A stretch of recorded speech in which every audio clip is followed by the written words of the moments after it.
Chers Aucanvilloises, chers Aucanvillois, bonjour. Nous devions nous retrouver à la salle Brassens, comme chaque année, pour la traditionnelle cérémonie des vœux. Mais compte tenu de cette crise sanitaire qui nous touche maintenant depuis plusieurs mois, nous avons souhaité éviter tout rassemblement et finalement partager ce moment de convivialité au travers d'une vidéo. Vidéo qui retracera cette année 2020, mais aussi qui retracera les futurs projets de l'année 2021. Les élections du mois de mars ont été perturbées du fait de cette pandémie internationale et du coup, une mise en place de la nouvelle équipe beaucoup plus tardive puisqu'elle s'est faite au mois de mai. Malgré tout, l'ancienne équipe et la nouvelle équipe ont travaillé dès les premiers mois à respecter les consignes sanitaires qui nous étaient données, à travailler main à la main pour aborder cette pandémie de la meilleure façon qui soit. Un travail important a été mené au sein de la collectivité puisque Aucanville a été très volontariste dès le départ en souhaitant accueillir tous les enfants des personnels soignants et tous les enfants des personnels réquisitionnés. Et c'était notre priorité dès les premiers jours de répondre à cette attente-là. Un grand merci à tous ces conseillers municipaux qui se sont investis dans cette démarche-là, mais aussi à tous les agents qui ont su, jour après jour, travailler main dans la main pour apporter le service public le plus en adéquation avec les difficultés que chacun d'entre vous rencontrait. Et donc nous avons fait le choix de démarrer cette année 2021 de la meilleure façon qui soit, en remettant en place le plus tôt possible les animations, la vie associative, car nous la jugeons nécessaire au bonheur de chacun. J'ai souhaité aussi définir un axe fort dans cette politique que nous allons mener sur ce prochain mandat. On ne peut pas ignorer aujourd'hui les changements climatiques qui touchent l'ensemble de la planète.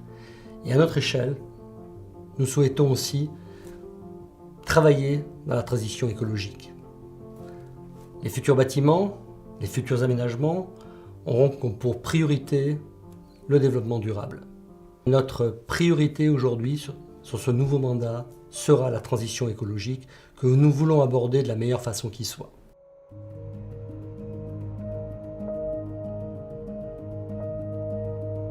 Je rejoins ici le parc dans lequel nous sommes, qui est le parc d'Aucanville, qui va s'agrandir prochainement. Le but de cette extension, le but de cette rénovation, mais comme le but de tous les espaces verts finalement, est d'accueillir le vivant ordinaire, le petit vivant qu'on ne voit pas, parce qu'on en a besoin. Et pour ça, demain, nous allons essayer de retranscrire dans nos espaces verts cette notion de biodiversité, en plantant des arbres fruitiers, libres de cueillette, et en mettant des aromatiques à disposition, pour qu'on puisse comprendre que c'est facile de produire et c'est facile de récolter. Ici, nous allons passer sur ce qu'on appelle une gestion écologique de l'espace, où le but est de recycler systématiquement tous les déchets qui n'en sont pas en fait, puisque ça sera du déchet vert essentiellement, pour en faire de la matière organique et la réinjecter dans le système. C'est la notion de système fini ou d'écosystème. Je pense qu'on est tout à fait capable d'inverser la tendance. Je pense que le chemin que l'on a pris n'est pas le bon. Il est temps de s'en rendre compte. On peut en prendre un autre. L'humain est intelligent. L'humain sait faire. Il suffit de se donner les moyens. Les générations futures doivent comprendre que c'est possible. Aujourd'hui, plus que jamais, on doit donner espoir à la jeunesse qui arrive. Nous avons le projet de faire un nouveau foyer qui sera aux normes RE 2020 et tous les bâtiments actuellement sont faits aux normes RE 2012. C'est un bâtiment qui sera bas carbone avec des photovoltaïques sur le toit. Il sera tout en bois et il sera localisé en face de l'ancien foyer et derrière le presbytère. À l'étude de la possibilité d'une ligne linéo sur le Toulouse Nord, nous avons saisi l'opportunité de pouvoir refaire toute la route de Fronton à partir de l'assainissement des trottoirs et des mises aux normes de la voirie. La planification des travaux ainsi que la coordination de tous les acteurs, la mairie, Toulouse Métropole, le SDEC et TICEO, ont été d'une très grande efficacité. Vu l'ampleur des travaux, nous sommes heureux d'avoir pu finir le chantier dans les délais répartis et sans avoir de complications ni de problèmes.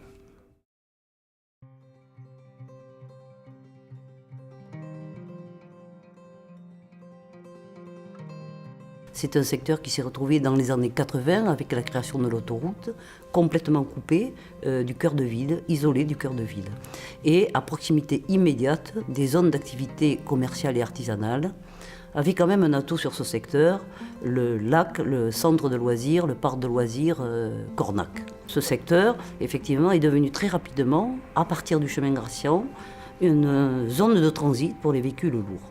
Donc toute notre problématique a été de voir comment transformer ce site, ce chemin de transit, en une rue apaisée, destinée à recevoir de la population, des équipements publics, y compris au premier rang desquels le groupe scolaire, pour une ouverture en 2023, entrée 2023.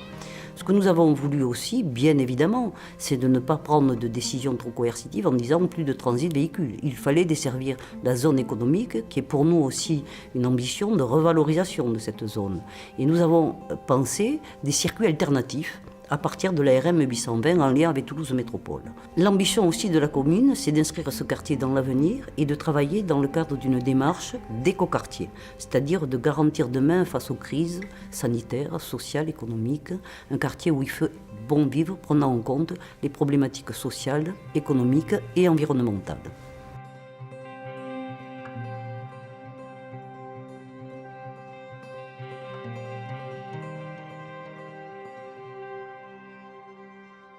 Le projet de ce groupe scolaire sera constitué d'écoles élémentaires et d'écoles maternelles qui amènent en même temps une réponse aux Aucanvillois puisque leur demande était d'amener de la vie de ce côté de la commune. Amener de la vie, c'est aussi sur un temps scolaire, mais pas que, puisque nous souhaitons intégrer dans ce projet une salle qui sera mutualisée sur du temps scolaire, effectivement, du temps périscolaire, centre de loisirs, et puis après, pourquoi pas, en partenariat avec des associations à qui on pourra prêter cette salle. Le but est que ce groupe scolaire vive sur du temps école, mais en dehors aussi.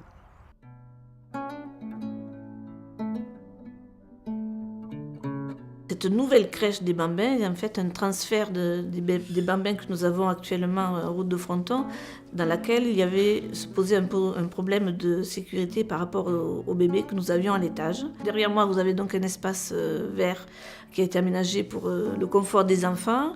Et c'est une structure qui est beaucoup plus lumineuse, une superbe structure avec 20 places que nous pourrons agrandir à 30 places si le besoin se fait ressentir. Depuis de nombreuses années, la commune est consciente que le mode de garde des enfants est très important pour les parents et c'est quelque chose qui nous tenait à cœur d'améliorer l'accueil de ces enfants, d'élargir un peu cet accueil aux enfants porteurs de handicap.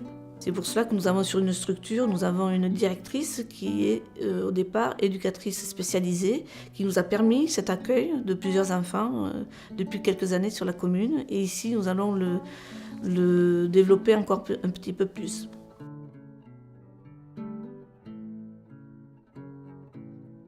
Donc le CCAS, Centre communal d'action sociale, donc le principe c'est de mettre en œuvre les solidarités au niveau de la commune et d'aider les personnes en difficulté. Donc les principales missions du CCAS, donc, c'est de accueillir, recevoir les personnes, les écouter, les conseiller, les orienter, les aider. Nous ne sommes pas dans une logique d'assistance, mais plutôt c'est de garantir la cohésion sociale. Sur le terrain, au quotidien, donc, nous sommes auprès des Aucanvillois pour les aider dans leurs tâches quotidiennes, notamment le portage des repas, la navette senior, d'aider les personnes pour la recherche des logements sociaux. En 2021, comme chacun le sait, les entreprises sont en difficulté, vont être en difficulté. Ça va se traduire inévitablement par du chômage et donc des personnes qui vont se retrouver en grande difficulté. Pour maintenir l'esprit de Noël, cette année, nous distribuons des colis de Noël en espérant que ce soit pour chacun d'entre nous un espace de convivialité.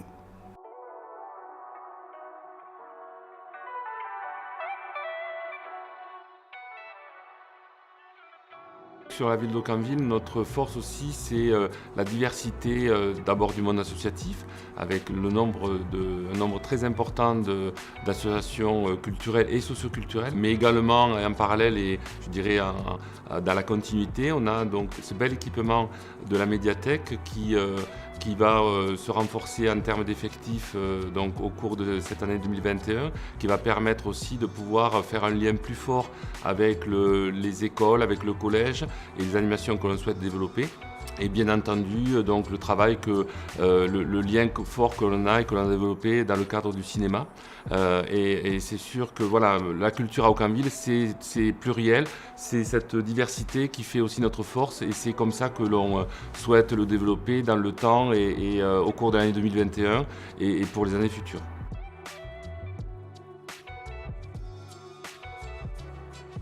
Il y a aussi une série de ciné-goûters et de ciné-concerts qui vont se dérouler pendant ce premier trimestre pour notamment le jeune public.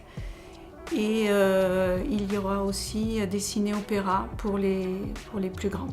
On lance une opération tarifaire pour inciter le public à retrouver le chemin des salles de cinéma.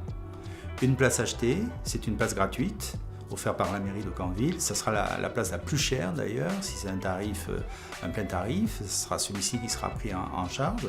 Ce qui incite les spectateurs à soit venir en couple, soit venir même plus nombreux. Nous avons vraiment envie de retrouver tous nos spectateurs parce que vous nous manquez vraiment. Merci. Je vous souhaite au nom du conseil municipal et de tous les agents de la collectivité une très belle année 2021.